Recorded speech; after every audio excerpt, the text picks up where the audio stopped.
നീലാംബരി. രചന നീലാംബരി. അവതരണം ഷാവുൽ മലയിൽ. Editing Faisal C M Nooncheri. പിന്നീടുള്ള ദിവസങ്ങളിൽ നാഥ് ഭദ്രയ്ക്ക് മുന്നിൽ അടിമപ്പെട്ട് നിന്നല്ലാതെ അത്തരമൊരു സാഹസത്തിന് അവൾ അനുവദിക്കുകയോ അവൻ സ്വയം മുതിരുകയോ ചെയ്തില്ല. ഓരോ തവണ അവനിലേക്ക് ചേരാൻ കൊതിക്കുന്നവളെ അവൻ ശാസിച്ച് മാറ്റി നിർത്തി. നീ എന്നെ എന്ത് വേണമെങ്കിലും ചെയ്തോ ഭദ്ര, പക്ഷെ അങ്ങനെ മാത്രം പാടില്ല മോളെ. ഇപ്പൊ തന്നെ എനിക്ക് പേടിയാവുക. അടുത്ത മാസം നിനക്ക് ഡേറ്റ് ആകുന്നവരെ എനിക്ക് ഉറക്കമുണ്ടാവില്ല പെണ്ണേ. പറഞ്ഞുകൊണ്ട് അവളുടെ കുറുമ്പുകൾക്ക് വിധേയപ്പെട്ട് അവൻ കിടന്നു. ഒരു മാസം വേഗത്തിൽ തന്നെ കടന്നുപോയി. 4 ദിവസങ്ങൾ എണ്ണി കാത്തിരുന്നു. അവന്റെ കണക്കൂട്ടലുകൾ ശരിയായിരുന്നു. ഡേറ്റ് കഴിഞ്ഞ് 2 ആഴ്ച കഴിഞ്ഞിട്ടും അവളെ തേടി മാസമുറ വന്നില്ല. ഭദ്രയെ നിർബന്ധിച്ച് പ്രഗ്നൻസി ടെസ്റ്റിന് പ്രേരിപ്പിച്ച നാഥായിരുന്നു. ടൗണിലെ ലാബിൽ നിന്ന് യൂറിൻ സാമ്പിൾ കളക്ട് ചെയ്യാനുള്ള ബോട്ടിൽ വാങ്ങി വന്നു. സാമ്പിളുമായി ലാബിൽ പോയി ടെസ്റ്റ് ചെയ്തൊക്കെ നാഥ് തന്നെയായിരുന്നു. അപ്പോഴേക്കും ഭദ്രയുടെ കുഞ്ഞിന് വളർച്ച 3 വീക്ക് ആയി കഴിഞ്ഞിരുന്നു. പിന്നീട് എന്തെന്നില്ലാത്തൊരു ധൈര്യം നാഥിനെ വന്ന് മൂടി. താനൊരു അച്ഛനാവാൻ പോകുന്ന എന്ന സന്തോഷത്തിലുപരി ഭദ്രയ്ക്ക് വേണ്ടുന്ന ചികിത്സ നൽകി സംരക്ഷിക്കാൻ അവൻ തീരുമാനിച്ചു. അതിന് അവളെ തന്നെ മാൻഷനിലേക്ക് കൊണ്ടുപോയേ മതിയാവൂ എന്ന് അവൻ തീരുമാനിച്ചു. താൻ ഗർഭിണിയാണെന്നറിഞ്ഞ ഭദ്ര സന്തോഷത്തോടെ നാഥിനെ ചുറ്റിപ്പിടിച്ചു.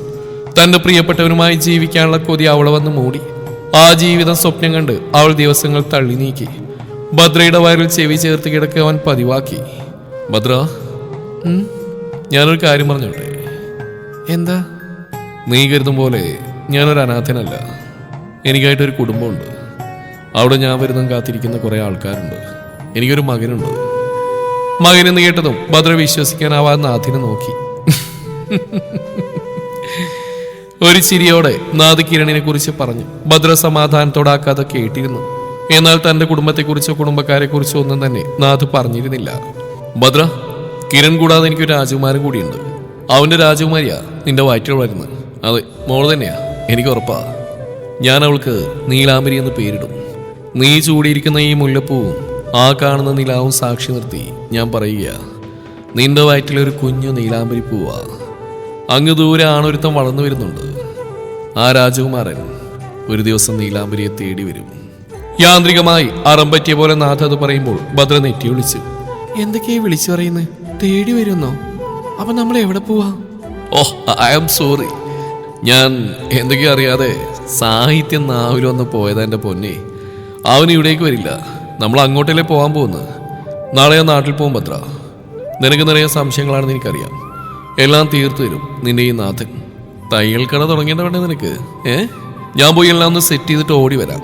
എൻ്റെ പ്രാണനെ സൂക്ഷിച്ചവളെ ഭദ്രേ നീ. വയറിലേക്ക് അമർത്തിമുത്തി അന്ന് പോയ നാഥ് പിന്നെ ഒരാഴ്ച കഴിഞ്ഞാണ് തിരികെ വന്നപ്പോൾ അവനെ സ്വാഗതം ചെയ്ത അത്രയും അവൻ മനസ്സിൽ പോലും ചിന്തിച്ചിട്ടില്ലാത്ത കാര്യങ്ങളായിരുന്നു. ഭദ്രനാഥിന്റെ ഓർമ്മകളിൽ നിന്നുണർന്നു. അപ്പോഴും അവരുടെ കണ്ണുകൾ കലങ്ങിയില്ല. പാലമരത്തിൽ ചാരിയിരുന്ന് തങ്ങൾ നെയ്തുകൂട്ടിയ സ്വപ്നങ്ങൾക്ക് പിന്നീട് എന്താണ് സംഭവിച്ചെന്ന് നേരിയ ഓർമ്മ മാത്രമേ അവൾക്കുള്ളൂ. അന്നത്തെ ആ വീഴ്ചയ്ക്ക് ശേഷം പിന്നീട് സംഭവിച്ച കുറെ കാര്യങ്ങൾ താൻ മറന്നുപോയിരിക്കുന്നു. ആരാണ് അദ്ദേഹത്തെ ഇല്ലാതാക്കിയിട്ടുണ്ടാവുക? ആരൊക്കെയാവും അതിന് പിന്നിൽ? തുളസി പറഞ്ഞ പോലെ അദ്ദേഹത്തിന്റെ ആളുകൾ തന്നെയാവുമോ? എവിടെയാവും അദ്ദേഹം അന്ത്യവിശ്രമം കൊള്ളുന്നത്? അവൻ സമ്മാനിച്ചു പോയ നീലാംബരി പൂവിനെ സംരക്ഷിക്കാൻ കഴിയാതെ ഭദ്ര എന്ന സ്ത്രീ അത്രമേൽ അവന്റെ ഓർമ്മകളിൽ അടിമപ്പെട്ട് ഇത്രയും കാലം ജീവിച്ചു. നല്ലൊരു അമ്മയായിരുന്നില്ല നീ എന്ന് ബുദ്ധി മനസ്സിനോട് പറഞ്ഞപ്പോൾ അത്രയും. എങ്കിൽ നിങ്ങൾ എന്റെ നാഥിനെ തിരികെ തരാമോ എന്ന് മനസ്സ് ബുദ്ധിയോട് ചോദിച്ചുകൊണ്ടിരുന്നു. നാഥില്ലെങ്കിൽ ഭദ്രയില്ല. ഭദ്ര ഒരു മന്ത്രം പോലെ പറഞ്ഞുകൊണ്ടേയിരുന്നു. മേൽമംഗലം മനയുടെ മതിലിന് മുകളിലൂടെ നടന്ന് ഗാഡ്സ് ആ മനയൊന്നാകെ വലം വെച്ചു. ഒരുവനകത്തേക്ക് ചാടി പടിപ്പുരയുടെ ലോക്ക് ഗണ്ണുപയോഗിച്ച് തകർത്തു. ശേഷം ഗാർഡ്സ് എല്ലാവരും അകത്തേക്ക് കയറി. അപ്പോഴും ജാൻ കാറിൽ ചാരി അവിടെ തന്നെ നിന്നതേയുള്ളൂ. സർ, ഈ ബിൽഡിങ്ങിന്റെ റൈറ്റ് സൈഡിൽ ഒരു മുറിയിൽ നിന്ന് മാത്രം അല്പം വെളിച്ചം കാണുന്നുണ്ട്. വെന്റിലേഷൻ ഒന്നും തന്നെ ഇല്ല. ഹമ്മർ ഉള്ളിൽ കയറ്റണമെങ്കിൽ... ഗാർഡ്സിൽ ഒരാൾ സംശയരൂപേണ പറഞ്ഞു. ജാൻ അയാളെ കൈയുയർത്തി തടഞ്ഞു. ഉണ്ണിക്കുട്ടാ, ഈ കാറ് നീ അകത്തേക്ക് കയറ്റാൻ പോവാണോ? അതിന്റെ ആവശ്യമുണ്ടോടാ? ഗാർഡ് പറയുന്ന കേട്ട് ആഗ്ലതയോടെ ശിവനാഥ് ജാനോട് ചോദിച്ചു. Dad, get in the car പറഞ്ഞുകൊണ്ട് അവൻ ഡ്രൈവർ സീറ്റ് ഡോറിന്ന് അകത്തേക്ക് കയറി. അവനനുസരിച്ചുകൊണ്ട് പെട്ടെന്ന് തന്നെ ശിവനാഥ് മേനോനും ശ്രീനിവാസനും അകത്തേക്ക് കയറി. ഡോൺ യൂസ് സീറ്റ് ബെൽറ്റ്, പിടിച്ചിരുന്നാൽ മാത്രം മതി. അത്രമാത്രം പറഞ്ഞുകൊണ്ട് ജാൻ കാർ റിവേഴ്സ് എടുത്ത് പുറകിലേക്ക് പോകുന്ന കണ്ടപ്പോഴേ ശിവനാഥിന് കാര്യം പിടികിട്ടി. അയാൾ കണ്ണും പൂട്ടി സീറ്റിൽ മുറുകെ പിടിച്ചിരുന്നു. ചേറി പാഞ്ഞു വന്ന അമ്മർ വലിയൊരു ശബ്ദത്തോടെ പടിപ്പുര വാതിൽ അതിനോട് ചേർന്ന് മതിലിന്റെ ഭാഗങ്ങൾ ഇടിച്ചു തറന്നുകൊണ്ട് അകത്തേക്ക് പ്രവേശിച്ചു. ആ വലിയ മനയുടെ ചുറ്റുമതിനകത്തുകൂടി ആ കാർ ശരവേഗത്തിൽ സഞ്ചരിച്ചു. ജാന്റെ ബലിഷ്ഠമായ വലതു കൈക്കുള്ളിൽ ഹമ്മറിന്റെ സ്റ്റിയറിംഗ് വേഗത്തിൽ കറങ്ങിക്കൊണ്ടിരുന്നു. ഗാർഡ് ചൂണ്ടിക്കാട്ടിയ വെളിച്ചം കാണുന്ന മുറിയുടെ ചുമർ ലക്ഷ്യമാക്കി ഹമ്മർ മുരണ്ടുകൊണ്ട് കുതിച്ചു. ശശിധര, നിന്നോട് ഞാൻ ക്ഷമിക്കില്ലായിരുന്നു. പക്ഷേ നിന്റെ മോനാ എന്റെ മോനെ രക്ഷിച്ചത്. മാത്രമല്ല ആ നീലാംബരി എനിക്ക് സ്വന്തമാകാൻ പോവുകയാ. ആദിത്യനും കാലിയും അവളെ എനിക്കായി കൊണ്ടുവരാൻ പോയേക്കുവാ, എനിക്ക് കാണിക്ക വെക്കാൻ. ഞാൻ ആവോളം ആസ്വദിച്ച ശേഷം അവളെ എൻ്റെ മോന് കൈമാറും. പിന്നെ അവരടികൂടാതെ പങ്കിട്ടെടുക്കട്ടെ. അത് കഴിഞ്ഞ അവള് വെറും ചണ്ടി മാത്രമായിരിക്കും, ചണ്ടി. ഗ്ലാസ്സിലേക്ക് പകർത്തിയ മദ്യം അനിരുദ്ധ ഒന്നോടെ വായിലേക്ക് അമഴ്ത്തും നോക്കി ശശിധരനും ദത്തനും വെള്ളമിറക്കി നിന്നു. വലിയമ്പൂരി എന്നോട് ക്ഷമിക്കണം, അന്ന് അങ്ങനെയൊക്കെ സംഭവിക്കുന്ന എനിക്കൊരു അറിവില്ലായിരുന്നു. ആ നീലാംബരി എറണാകുളത്ത് പോയി ഇത്രയും വലിയ ബന്ധങ്ങൾ ഉണ്ടാക്കിയെടുക്കുന്ന എനിക്ക് ഇപ്പോഴും വിശ്വസിക്കാൻ കഴിയുന്നില്ല. ആ ബന്ധം വെച്ച് നോക്കുവാണെങ്കിൽ ആ ജാൻ നീലാംബരിയുടെ മുറിച്ചെറുക്കം തന്നെയാ. ഇങ്ങനെയൊക്കെ സംഭവിക്കുന്ന ആരറിഞ്ഞതാ? അറിയായിരുന്നെങ്കിൽ പണ്ടേ ഞങ്ങൾ അവളെ കൊന്നു തള്ളിയേനെ. ശശിധരൻ വിനയം വാരി വിതറി അനിരുദ്ധന് അനുകൂലമായി സംസാരിച്ചുകൊണ്ടിരുന്നു. അവളെ കൊല്ലാൻ നിനക്ക് അനുവാദമില്ല ശശിധര. കാരണം നീലാംബരിയുടെ ജീവൻ ഞാൻ നാഥനും ഭദ്രക്കും കൊടുത്ത ഭിക്ഷയാ. ജാൻ അവൻ ആരായാലെന്താ, അവൻ എൻ്റെ കൈ കൊണ്ട് തന്നെ തീരും. അവളെ എൻ്റെ കയ്യിലൊന്ന് കിട്ടിക്കോട്ടെ, ആ നാഥം വന്ന പോലെ അവനും വരും. അങ്ങനെ സംഭവിച്ച ഞാൻ അവൻ എൻ്റെ ചാത്തന് ബലി കൊടുക്കും. അനിരുദ്ധന്റെ അട്ടാസ്തപ്പാടെ വിഴുങ്ങിക്കൊണ്ടാണ് ഭൂമി ഉരുക്കം പോലെ എന്തോന്ന് ചുമരും തുളച്ച് അകത്തേക്ക് ചീറിപ്പാതി കയറി.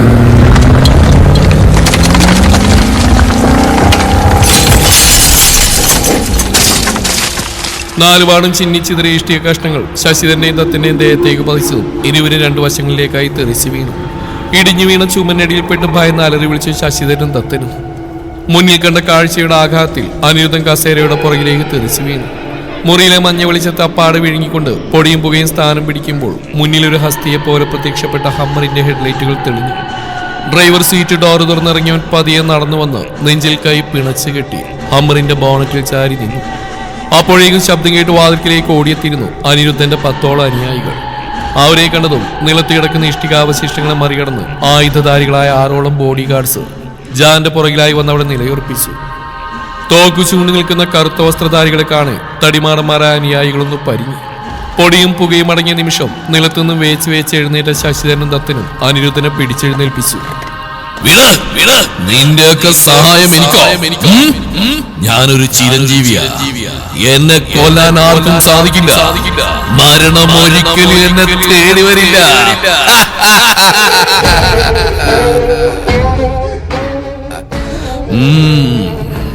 അപ്പൊ നീ വന്നു അല്ലേ?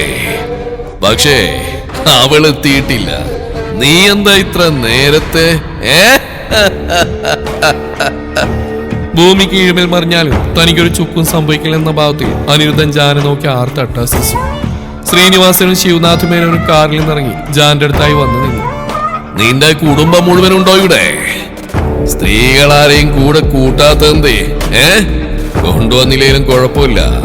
എനിക്ക് അവളെ മാത്രം മതി, ആ നീലാംബരിയെ. പറഞ്ഞതേ ഓർമ്മയുള്ളൂ. അനിരുദ്ധൻ നിലംതൊടാതെ ഉയർന്നിരുന്നു. അനിരുദ്ധന്റെ നെഞ്ചിലേക്ക് ജാൻ ആഞ്ഞി ചവിട്ടി. ആ ചവിട്ടിന്റെ ആഘാതത്തിൽ എതിരെ കാണുന്ന ചുമറ്റിലേക്ക് ഇടിച്ച് അയാൾ തെറിച്ചു വീണു. ചാടി എഴുന്നേറ്റ് അനിരുദ്ധം പുറകിലായി മുതുകിൽ ചേർത്ത് അരികിൽ തിരികെ വെച്ചിരുന്ന ചൂരൽ വടി കയ്യിലെടുത്ത് അലറി. എനിക്ക് തുണയായി വരില്ലേ നീ? വന്നെനിക്ക് വശമായിരിക്കും നീ. പറഞ്ഞുകൊണ്ടൊരു ഭ്രാന്തനെ പോലെ അയാൾ ചൂരൽ വടി ഉയർത്തി ജാന് നേരെ ചൂടുകൾ വെച്ചു. തനിക്ക് നേരെ ചൂരൽ വടി ഉയർത്തി നിൽക്കുന്ന അനിരുദ്ധനെ പുച്ഛഭാവത്തിലൊന്ന് നോക്കി ജാൻ. ശേഷം അയാളുടെ കയ്യിൽ നിന്ന് ആ വടി പിടിച്ചു വാങ്ങി അയാളെ തലങ്ങും വിലങ്ങും മർദ്ദിച്ചു. ദേഷ്യത്തിൽ അലറിയും തീ പാറുന്ന നോട്ടമെറിഞ്ഞും അനിരുദ്ധം പുറകിലേക്ക് വേച്ച് ചൂടുകൾ വെച്ചുകൊണ്ടിരുന്നു. ശശിധരനും ദത്തനും യമനെ മുന്നിൽ കണ്ട പോലെ ഭയന്ന് വിറച്ചു. നിലത്തേക്ക് മലർന്നടിച്ച് വീണ അനിരുദ്ധന്റെ മുമ്പിൽ നിലത്ത് ചെരിഞ്ഞു കിടന്ന ഒരു കസേര നേരെയിട്ട് അതിലേക്ക് ഇരുന്നു ജാൻ. ശേഷം അവൻ പുറകിലേക്ക് കൈ നീട്ടിയതും ഗാർഡ്സിൽ ഒരാൾ അവന്റെ കയ്യിലേക്ക് ഒരു ഹാൻഡ് ഗൺ വെച്ചു കൊടുത്തു. അവൻ അങ്ങനെ തന്നെ ഒരു നിമിഷം കൂടിയിരുന്നും ഗൺ മാറ്റി പകരം ഒരു കത്തി കയ്യിലേക്ക് വെച്ചു കൊടുത്തു. അയാൾ ക്രൂരമായ ഒരു ചിരിയോടെ ജാൻ അനിരുദ്ധനെ നോക്കി. ഇനി പറ അനിരുദ്ധം വലിയ നമ്പൂരി, നിനക്കെല്ലാം തുറന്നു പറയാൻ വളരെ കുറച്ച് സമയം മാത്രമേ ഞാൻ അനുവദിച്ചു തരുള്ളൂ. അതിനുശേഷം there will be less talk and more action. പറഞ്ഞുകൊണ്ട് ചൂരൽ വടിയുടെ അഗ്രഭാഗം കത്തിയാൽ ചെത്തി കൂർപ്പിച്ചുകൊണ്ടിരുന്നു ജാൻ. എന്റെ തമ്പുരാൻ, അയ്യോ എന്റെ കൂട്ടിച്ചാത്തനെ നീ എന്തായി ചെയ്യുന്നേ? ചാത്താ, നീ കാണുന്നില്ലേ? ഉഗ്രമൂർത്തിയായ എന്റെ സ്വാമി ഇവന് മറുപടി നൽകൂ. നിനക്ക് ഞാൻ പറഞ്ഞ മനസ്സിലായില്ലടാ. പറയിലും ചൂരൽ വടിയുടെ കൂർപ്പിച്ച വശം അയാളുടെ തുടമേൽ തുളച്ച് കയറ്റിയിരുന്നു. തുടയിൽ തട്ടി നിൽക്കുന്ന ചൂരലിന്റെ കൂർമ്മതയിൽ അയാൾ അലറി വിളിച്ചു. പറയടാ, എന്റെ അങ്കിൾ നാഥുമേനോൻ, അദ്ദേഹത്തെ നീയൊക്കെ എന്താ ചെയ്തെന്ന്? ജാൻ അനിരുദ്ധന്റെ നെഞ്ചിൽ ചവിട്ടി മുരണ്ടു. ആ ചോദ്യം കേട്ടത് ഒരു വിജയെ പോലെ അയാൾ ആർത്തിച്ചു.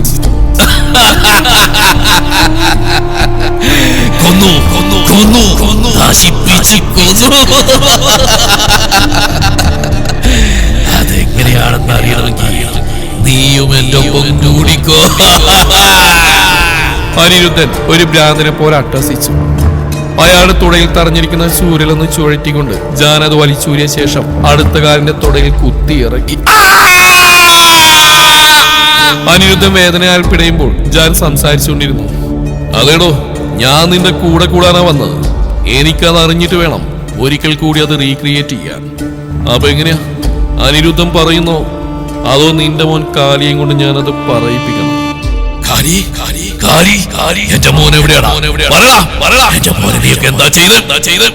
ചെയ്തിട്ടില്ല, ചെയ്യും. ചെയ്യുന്ന രീതിയുടെ കാഠിന്യം കുറയണമെങ്കിൽ നീ മൊഴിഞ്ഞുടങ്ങണം. പറ. അവസാനമായി ഒരിക്കൽ കൂടി ഓർമ്മകൾ വർഷങ്ങൾക്ക് പുറകിലേക്ക് സഞ്ചരിക്കുമ്പോൾ അനിരുദ്ധന്റെ ഒപ്പം ശശിധരനും ദത്തനും ജാനു മുമ്പിൽ സംസാരിച്ചു. പരസ്പരം കുറ്റപ്പെടുത്തിയും മറ്റൊരാളുടെ തലയിൽ കുറ്റം ചാർത്തിയും നടന്നെല്ലാം ആവേശത്തോടെ പറഞ്ഞു മൂവരും. Flash back. ഗോവണിപ്പടിയിൽ നിന്നും തലയിടിച്ച് വീണ ഭദ്രയെ ദിവസങ്ങളോളം മുറിയിൽ പൂട്ടിയിട്ടു തറവാട്ടിലുള്ളവർ. നാഥ് പുകപ്പുരയിൽ നിന്ന് രക്ഷപ്പെട്ട് വിവരമറിഞ്ഞ ശശിധരൻ കൂടുതൽ കുപിതനായി. എങ്കിലും പിന്നീട് കുറച്ചു ദിവസത്തേക്ക് നാഥിനെ കാണാതായപ്പോൾ അവൻ തിരികെ പോയിട്ടുണ്ടാവുമെന്ന് അവർ ആശ്വസിച്ചു. വർഷപൂജ ചെയ്യാൻ തറവാട്ടിലെത്തിയ വല്യംപൂരിയും അയാളുടെ മകൻ അനിരുദ്ധനും ചെറുമകൻ കാലിയും ഭദ്രയുടെ അവസ്ഥ മനസ്സിലാക്കി അത് മുതലെടുക്കാൻ ശ്രമിച്ചു. ഭദ്രയുടെ സൗന്ദര്യത്തിൽ മതിമറന്നുപോയി അനിരുദ്ധൻ. സമപ്രായക്കാരിയായ സുന്ദരിയിൽ കാരകേയനൊരു കണ്ണുണ്ടായിരുന്നു. പൂജ നടക്കുന്ന അറയിലേക്ക് ഭദ്രയെ കൂട്ടിക്കൊണ്ടുവന്നാൽ പ്രത്യേക പൂജ നടത്തി ഭദ്രയുടെ ഭ്രാന്ത് മാറ്റിത്തരാമെന്ന് വലിയ നമ്പൂതിരി മുഖാന്തരം അനിരുദ്ധൻ തറവാട്ടിലുള്ളവരെ അറിയിച്ചു. ശശിധരന് ഭദ്രയുടെ ഭ്രാന്ത് മാറാൻ താല്പര്യമില്ലാതിരുന്നിട്ട് കൂടി വലിയ നമ്പൂതിരി എതിർക്കാൻ അയാൾക്ക് ഭയമായിരുന്നു. അന്നത്തെ രാത്രി ഭദ്രയെ അകത്തറയിലേക്ക് കൊണ്ടുപോകുമ്പോൾ വലിയ നമ്പൂരിയുടെ സ്വഭാവ ദൂഷ്യങ്ങൾ അറിഞ്ഞു വെച്ചുകൊണ്ട് തന്നെ ഭാർഗവൻ നായരും സരോജിനി അന്തർജനവുമെല്ലാം അത് കണ്ടില്ലെന്ന് നടിച്ചു. തറവാടിൽ സംഭവിക്കുന്ന അനർത്ഥങ്ങളെല്ലാം പിതൃശാപത്തിന്റെ ഫലമായിട്ടാണെന്ന് അവർ ഉറച്ചു വിശ്വസിച്ചു. ഭദ്രയെ വല്യംപൂരി കൈമാറിയ ശേഷം ദത്തന്റെ വീട്ടിലേക്ക് പോയതാണ് ശശിധരനും കൽപ്പനയും മകൻ മുകുന്ദനും. സ്വബോധമില്ലാത്ത ഭദ്രയെ വലിയ നമ്പൂരിയുടെ 2 അനുയായികൾ ചേർത്ത് ഇരുകൈയിലായി പിടിച്ചുയർത്തി നിർത്തി. അവളെ വിവസ്ത്രയാക്കുക എന്നതായിരുന്നു അവരുടെ ആദ്യത്തെ ഉദ്ദേശം. അനിരുദ്ധനും കാലി ആ കാഴ്ച കണ്ട് ആസ്വദിക്കാൻ തയ്യാറായി നോക്കി നിന്നു. പെട്ടെന്നാണ് മുറിക്ക് പുറത്ത് കാവൽ നിന്ന് 2 പേർ അകത്തേക്ക് തെറിച്ചു. എല്ലാവരും പകപ്പോടെ വാതിൽക്കിലേക്ക് ഉറ്റുനോക്കിയതും കാണുന്നത് കനലെരിയുന്ന 2 വെള്ളാരം കണ്ണുകളാണ്. എന്റെ പെണ്ണിന്റെ ദേഹത്ത് കൈവച്ചാറുണ്ടല്ലോ, കൊന്ന് തള്ളു ഞാൻ എല്ലാത്തിനെയും. അലറിക്കൊണ്ട് നാഥ് നിലത്ത് കിടന്ന ഒരുവന്റെ കഴുത്തിലേക്ക് കത്തി ആഴ്ത്തിറക്കി. എല്ലാവർക്കും താൻ പറഞ്ഞ് തെളിയിച്ചു കൊടുത്തു. അവന് നേടാൻ വല്യംപൂരി അയച്ച 2 മല്ലന്മാരെ കൂടി അവന്റെ കത്തിമുനയാൽ കുത്തിമലർത്തി നാഥ്. പെട്ടെന്നാണ് പുറകിൽ നിന്നൊരു ചവിട്ടേറ്റ് നാഥ് തെറിച്ചു വീണു. പക്ഷേ ചവിട്ടി അവൻ വാതിലേക്ക് മറയുന്നു മറ്റൊരുവനെ മുറിയിലേക്ക് തള്ളിവിടുന്ന നാഥ് കണ്ടു. തനിക്ക് മുന്നിൽ വാളുമായി നിൽക്കുന്ന പയ്യനെ നാഥ് കണ്ണുറുക്കി നോക്കി. നീ ആദിയാണോ? ആദിത്യന്റെ മുഖത്തെ വല്ലാത്ത ഭാവം നാഥിനെ വീണ്ടും സംശയത്തിലാഴ്ത്തി. തന്റെ പ്രിയ സുഹൃത്തിന്റെ മകൻ ആദിത്യൻ. അതെ, അവൻ തന്നെയാണ്. ശ്രീനിവാസന്റെ മകന് ആദിത്യൻ എന്ന് പേരിട്ട് താനാണ്. കുഞ്ഞായിരിക്കുമ്പോൾ തോളിലേറ്റി കൊണ്ടുനടന്നാണ്. പക്ഷേ താൻ യാത്രകൾ ചെയ്തു തുടങ്ങിയ ശേഷം അവനെ അധികം കണ്ടിട്ടില്ലായിരുന്നു. അതൊക്കെ ഓർത്തുകൊണ്ട് നിന്നും ആദിത്യൻ നാഥിന് നേരെ വാളോങ്ങി. വേഗത്തിൽ പിന്നിലേക്ക് മാറിയ നാഥ് കാലികേനെ വലിച്ചെടുത്ത് അവന്റെ കഴുത്തിൽ കത്തിമുട്ടിച്ച് എല്ലാവരെയും നോക്കി വെല്ലുവിളിച്ചു. എന്റെ പെണ്ണിനെങ്ങാനും തൊട്ടാ കൊന്നു തള്ളു ഞാനിവരെ. കാലിയൊന്ന് ഭയന്നെങ്കിലും അനിരുദ്ധൻ അവന്റെ വെല്ലുവിളി ചെവിക്കൊണ്ടില്ല. വേഗം ചെന്ന് ഭദ്രയുടെ ദാവണി ഷോൾ വലിച്ചെടുത്ത് നിലത്തേക്ക് എറിഞ്ഞു. നാഥ് അലറി. അനിരുദ്ധന്റെ കൈകൾ ഭദ്രയുടെ നെഞ്ചിന് നേരെ ഉയർന്നതും നാഥ് ഉച്ചത്തിൽ അവളെ നോക്കി വിളിച്ച നിമിഷം എന്തോ ഒരു ഉൾപ്രേരണയിൽ ഭദ്ര കാലുയർത്തി അനിരുദ്ധന്റെ അടിവയറ്റിൽ ആഞ്ഞ് ചവിട്ടി. അനിരുദ്ധൻ പെട്ടെന്ന് പുറകിലേക്ക് വേച്ചു പോയി. എങ്കിലും ആ നിമിഷം തന്നെ അനിരുദ്ധൻ ഭദ്രയുടെ അടിനാഭി നോക്കി ആഞ്ഞ് തൊഴിച്ചു. ഭദ്രയുടെ അലറിക്കരച്ചിലവിടെ മുഴങ്ങി. ഒപ്പം അവൾ ബോധം പറഞ്ഞ 2 മല്ലന്മാരുടെ കയ്യിൽ തൂങ്ങിയാടി. ഭദ്ര, ഒന്നും ചെയ്യലേ, അവൾ ഗർഭിണിയാ, ഒന്നും ചെയ്യലേ പ്ലീസ്. ഞാൻ നിങ്ങൾക്ക് എന്ത് വേണമെങ്കിൽ തരാം, അവളെ ഒന്നും ചെയ്യരുത് പ്ലീസ് പറഞ്ഞുകൊണ്ട് നാഥ് കാലിയെ മോചിപ്പിച്ചു.